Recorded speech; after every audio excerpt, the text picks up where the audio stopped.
We're talking about Contractor's Guide to Contracting, but contracting is not for everybody.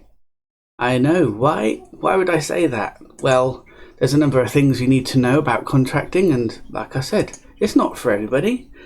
We come from all walks of lives, we've got all sorts of things happening, and there's some people with joyous joy and sunshine, there's other people with baggage and things going on, but it's all a perfect life.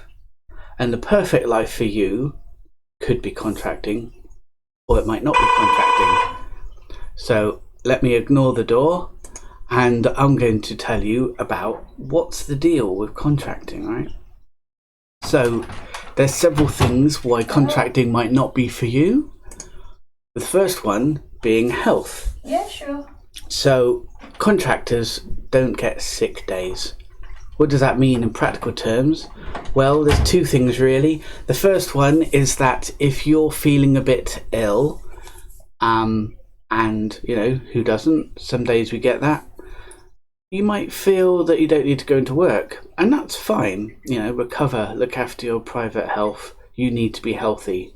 It's the only thing you've got till you die. Spoiler alert, that's what happens at the end. But whilst we're here, we've got our health and we need to look after it. Now, contractors don't get sick days. I don't mean that they can't be sick, and I don't mean they don't get sick days, but what I mean is you can't charge whilst you're being sick. As a contractor, one of the, I don't know what you would call it, a pillar, an assumption, a rule even, is that you only bill when you're delivering stuff for the customer. And whatever you're delivering for the customer is based on the contract. So sometimes that might be based on hours or days, or it might be based on a product.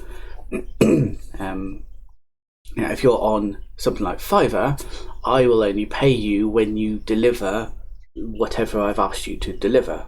I don't care how long that's taken you or how many days it's taken you, although there might be a deadline for when you need to deliver that part, and that's fine.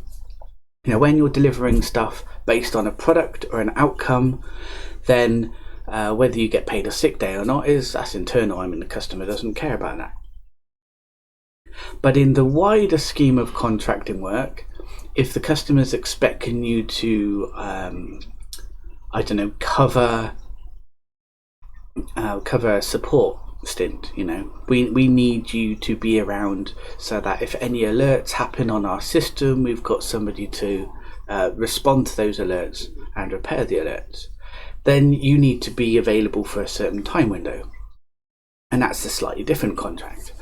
And those are usually set out in terms of an hourly rate or a day rate.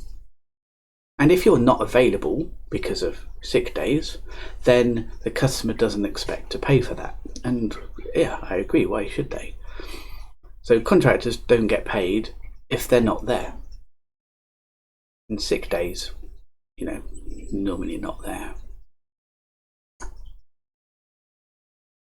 So very related to that is holidays. Again, it's another reason why you're not available for work for the contract. You know, a billable day is one where you provide services or products to the customer on a given day, and you charge a day rate for that.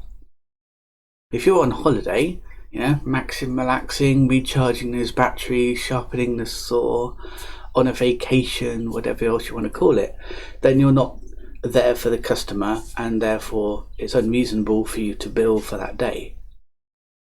So again, another reason, if you're not there for the customer, you can't bill them, whether that's sick or whether you're having a holiday. Now, the other reason why being a contractor might not be for you is around finances. Now, finances, we all need money to survive on certain things. You know, you've got the basic needs, you've got your fun money, and then you've got the stuff that you prepare in the future. More about that in a later video and session. But finances, as you bill a customer, will come in maybe on a weekly, a monthly. There might be a variable number of days that you've delivered, or if in the terms of products there might be a variable number of products that you've delivered in that certain month, or whatever the billing period happens to be. So unlike a salary, whereby you're on a paid salary, you get payday once a month, and it's usually about the same unless you've done overtime or something. It might not be quite so certain. It's a little bit more variable. So you need to be prepared and have the skills to be able to deal with that. And another thing that's a good or a bad thing. This is the fourth one. There's another one coming up after this. But the fourth thing, independence. Do you like to be managed?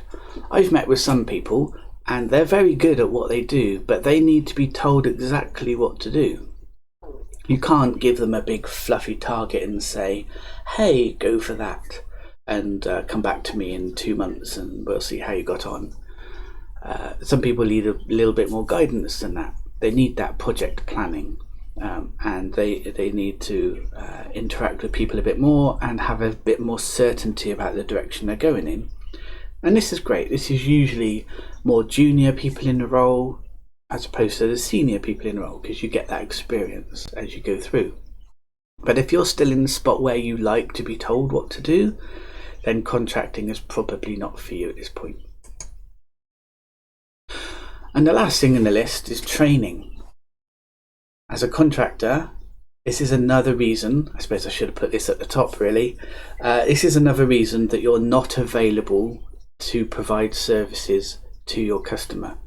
If you're training somewhere, whilst that's valuable and gives you extra value, it doesn't give the customer extra value whilst you're not there.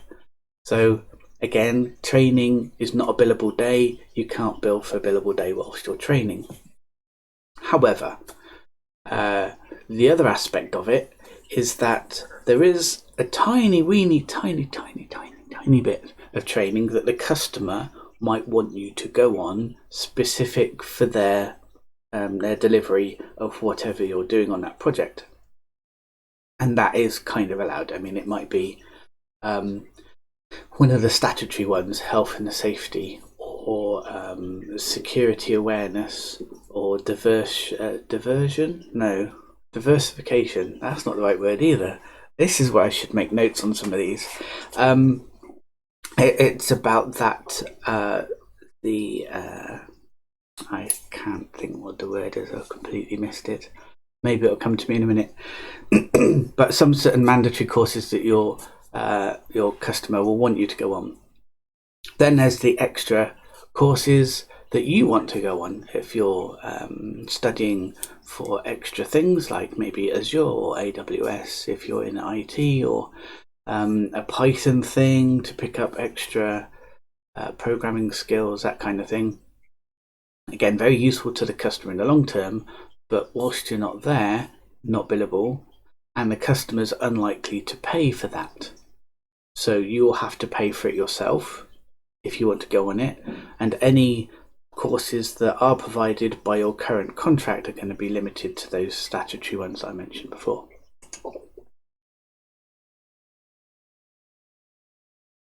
So that's the bad stuff, or if you like, that's the reason why you shouldn't be a contractor. However, as a contractor, there's always two sides to things, and the health on the positive side is, as a contractor, you can decide to get private health insurance. And this will help make sure that any time that you do take off work is used in a more, progressive way. What am I trying to say here? In the UK, we have the NHS, and certain things can take time to sort out. Whereas if you've got private healthcare, it gets done in a more rapid fashion, which means the time that you're unavailable is reduced, and therefore your billable time increases. So by having private health insurance, you can reduce that period of ill health and increase the healthy times, or the billable times. And this is obviously of great value to a contractor.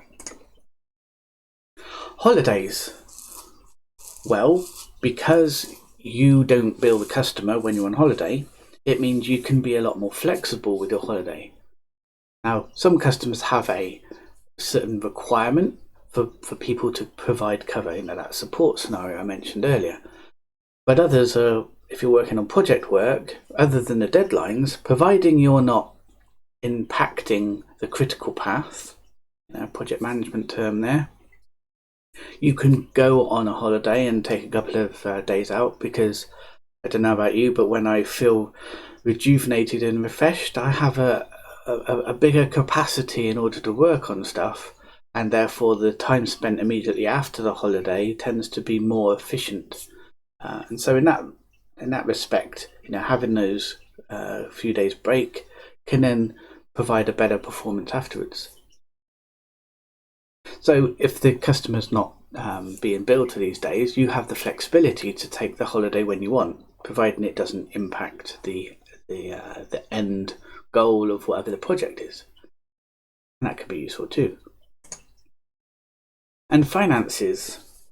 Well, if you've got a contract, then the remuneration, the invoicing coming in is usually quite a marked bit higher than when you're in a salaried role. This gives you choices about what to do with the finances. So let's imagine that your monthly outgoings for all of your required gubbins is about £2,000. If you've got that £2,000 already covered, then anything you earn above that can be set aside for future me or future you. And with future you in mind, that £2,000 that you've set aside for next month is already covered. So if you don't get paid for a month, or if your company doesn't get paid for a month, it doesn't really matter, because you've already got that money set aside for next month's expenses, and there's no drama. And then over time, because you're earning more as a contractor, that buffer will just grow and grow and grow and grow. My current position, I've just budgeted all of my money for the next 3 months. So for November, December and January, all that money is in the bank, all ready for those direct debits and standing orders and restaurant bills to come out of it. So I could stop working today because of that buffer and not have to worry until January. So having the finance there means you can sort of squeeze out those ups and downs and those bumps in the road and have a positive trajectory. Now, in independence, I said some people like to be managed. There are some of my colleagues that absolutely hate being managed. I'm not very good at being managed myself. I like to have a direction set, and I want to know what the end goal is. And then I like to be left alone, largely, just to get on and deliver what you want. And work with, pairing and stuff to get there. Because this is a team sport, remember. But there's many ways to go along the road. Some of them might be quicker or faster than what the customer has in mind. And they're working from their experience, you're working from your experience. As a highly paid contractor, you're supposed to have a lot of experience, and therefore you know how to get there perhaps quicker than the customer does. So if you're being managed, that'll hold you back. Whereas if you're not being managed and just told what the end product is going to be, you can get there quicker under your own experience and knowledge. Also enables you to have that level of personal growth, whether that's learning about new things or just building on what you already know. And training fits very nicely with this, which is why they're together. So training, you can have the choice about what you want to spend the time on. The downside is not a billable day, but the upside is you're picking exactly what you want to focus on, what you want to train on, where you want to build on your weaknesses, where those gaps are, and therefore provide better future for yourself. And so if you're ready to be a contractor, these are the choices that you can have in a contractor. How do you know if you're ready?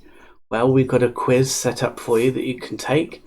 This will ask you a number of questions about your readiness and what you know and what you don't know.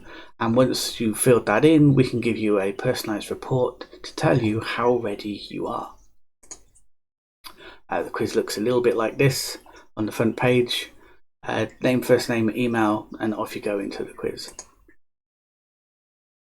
Questions will be based around compliance, what you need to know as a limited company, contracts, how to avoid bad contracts and what a good contract looks like, and cash flow, all about coming back to managing that money coming in and making sure you've got enough future money set aside, not only for your own self-preservation, but also for training.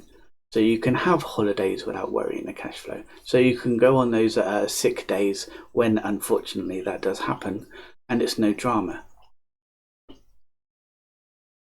So here we are. If you're ready, go for the quiz and I'll catch you later in another video.